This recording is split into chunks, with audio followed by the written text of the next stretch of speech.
విత్తు ముందా చెట్టు ముందంటే చెట్టే ముందు అని చెప్పాలని ఒకళ్ళు, విత్తే ముందు అని చెప్పాలని ఒకళ్ళు ప్రయత్నిస్తుంటారు. అట్లాగే అభివృద్ధి జరిగాక సంస్థలు వస్తాయా, సంస్థలు జరిగాక అభివృద్ధి వస్తుందా అంటే ఒకదానికొకటి ఇంటర్లింక్డ్ అయింది. ముందు అసలు షాపులు సంస్థలు వస్తాయి కదా అభివృద్ధి జరగడానికి, అప్పుడు అభివృద్ధి జరిగితే కదా మిగతా సంస్థలు రావడానికి. ఇప్పుడు ప్రస్తుతం డైరెక్ట్గా ప్రైవేట్ సంస్థలు రావాలంటే ఆ ప్రాంతం అభివృద్ధి చెందుతూ ఉండాలి, చెందింది అయ్యన్నా ఉండాలి.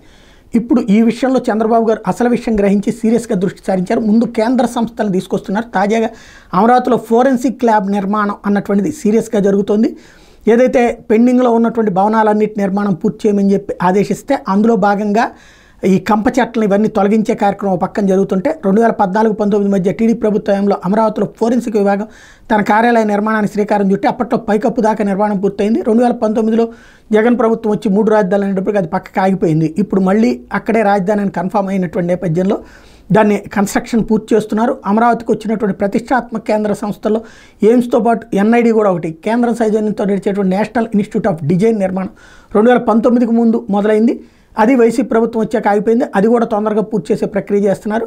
టోటల్గా ఇప్పుడు అమరావతిలో కేంద్ర సంస్థలన్నీ లైన్లో రావడానికి రెడీ అవుతున్నాయి. ఇది నేను దాదాపుగా ఈ ఎలక్షన్స్ కంటే ముందే చెప్పాను. నేను త్వరలో కేంద్ర సంస్థలన్నీ వస్తాయి అన్నటువంటిది రావాలని 4 ఏళ్ల క్రితమే నేను ప్రస్తావించాను. 45 సంస్థలు సందిగ్ధత వ్యక్తం చేసినట్టు చెప్తున్నారు. సిఆర్డీ అధికారులు ఆ సంస్థల ప్రతినిధులు కలిసి చర్చించారు.